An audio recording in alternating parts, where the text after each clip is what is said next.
Ian pada akhirnya setuju untuk ikut Hejin pulang ke Seoul. Tadinya ia masih berharap Taehyung datang menyusul, meskipun sebenarnya gadis itu tidak sedih bertatapan muka dengan sang suami.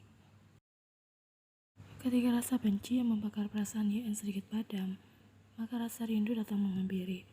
Namun saat Ian merasa ia belum bisa memaafkan Taehyung, rasa benci itu kembali datang. Siklusnya terus seperti itu, datang dan padam secara bergantian hingga membuat Ian merasa lelah akan dirinya sendiri. Dengan tubuh yang mengalami demam tinggi ditambah rasa pening yang menyerang, selama perjalanan pulang, Ian tidak bersuara sama sekali. Gadis itu hanya terdiam sembari menatap ke arah luar jendela mobil. Tadi kau sudah melewatkan sarapanmu, sekarang kau harus makan siang agar bisa minum obat bereda demam. Jika kau menolak, kita pergi ke rumah sakit saja agar kau bisa dirawat di sana. Hejin pada akhirnya terpaksa mengeluarkan ancaman karena Yeon tetap keras kepala untuk tidak mendengarkan ucapannya. Aku akan makan, ucap Yeon lirih. Hejin menyerahkan nampan berisi makanan itu di pangkuan Yeon yang terduduk di atas ranjang. Gadis itu mulai memakannya secara perlahan dalam diam. Tatapannya kosong, tampak tak lagi memiliki semangat untuk hidup.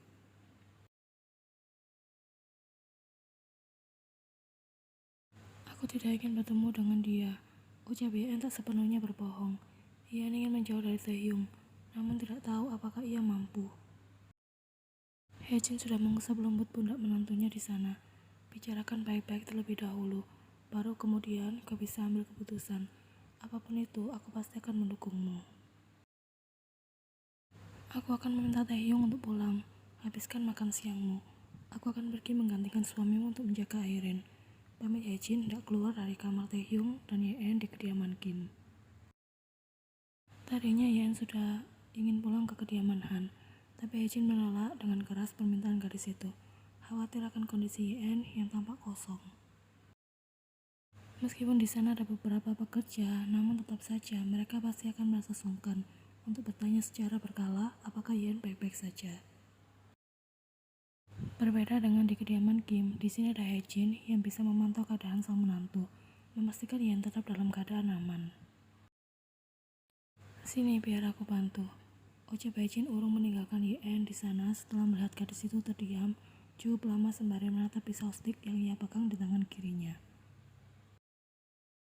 Menu makan siang kali ini memang daging stik, hingga tak heran pisau itu bisa ada di sana. Hejin segera merebut benda itu, membantu Yeon untuk memotong daging stik dalam ukuran sekali suap. Kau kan sedang tidak enak badan, pasti menyebalkan jika masih harus repot memotong dagingnya. Lanjut Hejin mencari alasan. Yeon hanya terdiam sembari menatap heran tingkah laku ibu mertuanya itu. Apalagi saat Hejin membongkar laci kecil di dekat ranjang dan mengeluarkan gunting serta cutter di sana. Aku butuh ini, jadi akan aku ambil semuanya, ucap Hejin. Apa yang mau dilakukan? Tenang saja, aku tidak akan mencoba untuk bunuh diri, balas Yeon yang bisa membaca kekhawatiran Hejin di sana. Setidaknya belum, karena Yeon tak ingin mati tanpa penyesalan. Hejin sudah salah tingkah di sana, karena sudah ketahuan. Aku hanya mengantisipasi, karena setan bisa datang merasuki manusia kapan saja. Aku tahu ini berat untukmu, tapi setiap masalah pasti ada jalan keluarnya. Jangan pernah berpikir jika ini adalah akhir dari segalanya.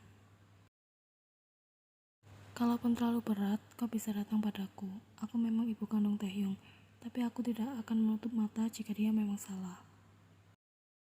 Yeon mengangguk paham. Terima kasih karena sudah mempedulikan aku, Omoni. Kau sudah aku anggap seperti putriku sendiri. Jika kau merasa sedih, aku juga akan merasa sedih. Nih, Omoni. Taehyungnya pulanglah, ucap Hejin begitu ia masuk ke dalam kamar rawat Airin. Mereka yang semula tengah bercanda seketika mendadak terdiam. Sebenarnya bukan mereka, melainkan Airin yang sedang bercanda. Sementara Taehyung hanya sebagai pendengar berekspresi datar. Neoma, balas Taehyung dengan cepat berdiri dari kursinya. Tapi kemudian Airin segera meraih tangan lelaki itu untuk mencegahnya pergi. Kau mau kemana? Tanya Airin.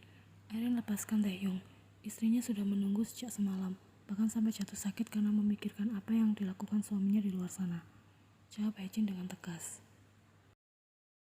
Kita sama-sama perempuan kan, seharusnya bisa mengerti perasaan satu sama lain, sindirnya. Luna, tolong lepaskan, sudah ada Oma.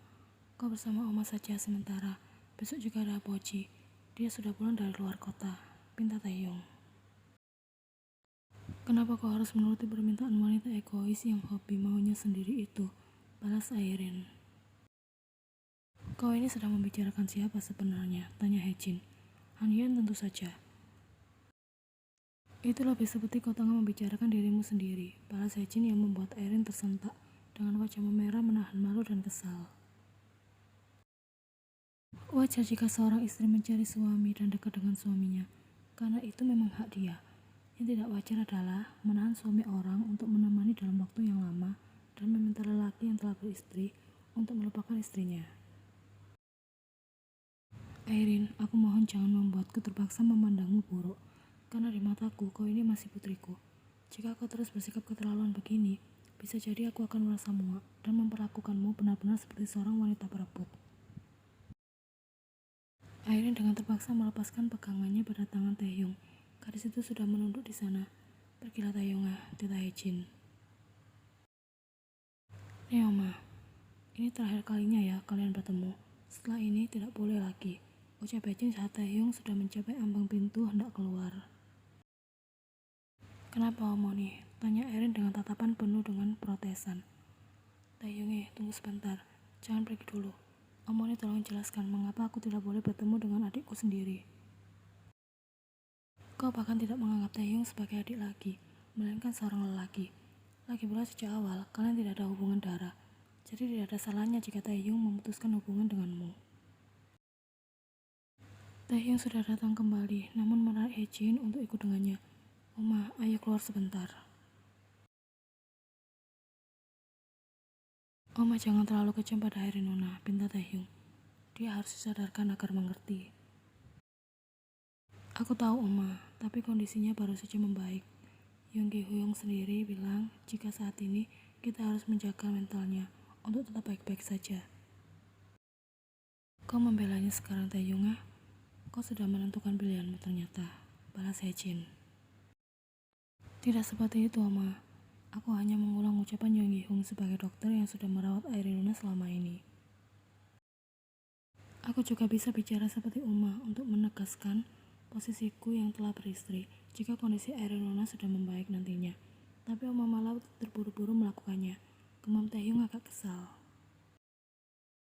Setidaknya berikan Airin Luna kesempatan untuk sembuh terlebih dahulu. Karena jika semakin lama, mereka juga yang akan kerepotan. Dia akan baik-baik saja. Anak itu lebih kuat daripada yang kau bayangkan. Dia hanya... Hejin kemudian terdiam setelah mendengar suara berisik dari dalam kamar rawat Airin. Setelah saling berpandangan satu sama lain selama beberapa detik, Taeyong dan Hejin secara kompak segera masuk ke dalam dan menemukan Airin sudah tidak ada di atas ranjang. Taeyong segera menggedor pintu kamar mandi yang ternyata terkunci dari dalam. Luna, apa yang kau lakukan di sana? Tolong buka pintunya. Pintanya setengah berteriak. Hejin sendiri sudah merasa gusar, apalagi saat Taeyong mulai mencoba untuk mendobrak pintu kamar mandi. Beberapa kali percobaan hingga akhirnya pintu itu bisa terbuka dengan paksa. Luna, seru Taeyong yang segera berlari mendekat setelah melihat gadis itu sudah menangis sembari meringis kesakitan dengan pecahan cermin dan tangan yang sudah dalam keadaan berdarah-darah.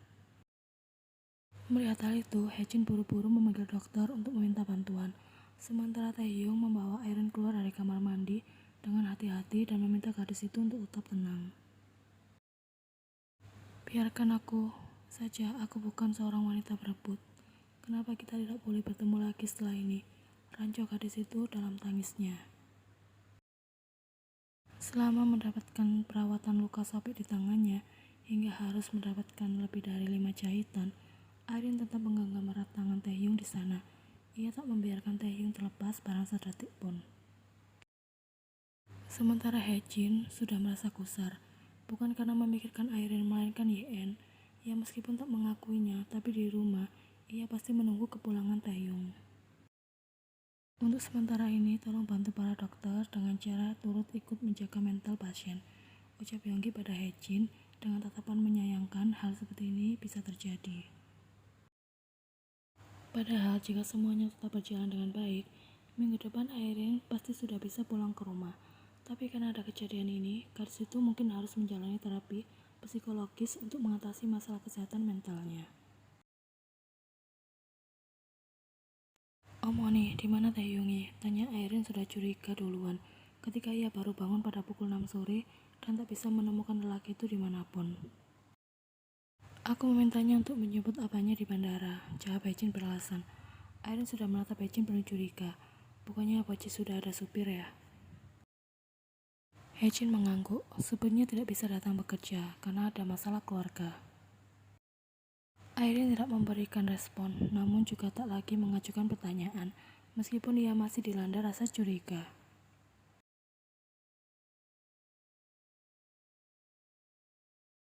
Apa tidak masalah jika aku membahas masalah Sokjin sekarang? Tanya Hechin. Airin mengangguk dengan ragu, tapi ia benar-benar tidak masalah jika itu menyangkut soal suami gilanya, karena memang sudah tak ada rasa yang tersisa. Cepat atau lambat, kau harus memberikan kesaksian kepada pihak kepolisian mengenai perbuatan Sokjin kala itu. Mereka sudah menunggumu bangun selama ini. Kesaksian yang kau berikan juga akan menjadi bukti kuat di pengadilan untuk bisa menyelesaikan perceraian kalian dengan segera, lanjut Hechin. Nih Amoni, aku harus menyelesaikannya kan, meskipun aku takut. Hechin sudah menjawab dengan anggukan di sana. Tentu saja perbuatan Sokjin kemarin telah berhasil membuat sang istri merasa trauma. Apa besok pagi tidak apa-apa bagi pihak kepolisian datang menemuimu untuk mendapatkan kesaksian darimu? Aku rasa tidak apa-apa, asalkan ada Taeyong yang bersedia menemaniku. Karena saat ini hanya dia yang bisa membuatku merasa tenang. Kau yakin tidak apa-apa? Hechin kembali memastikan.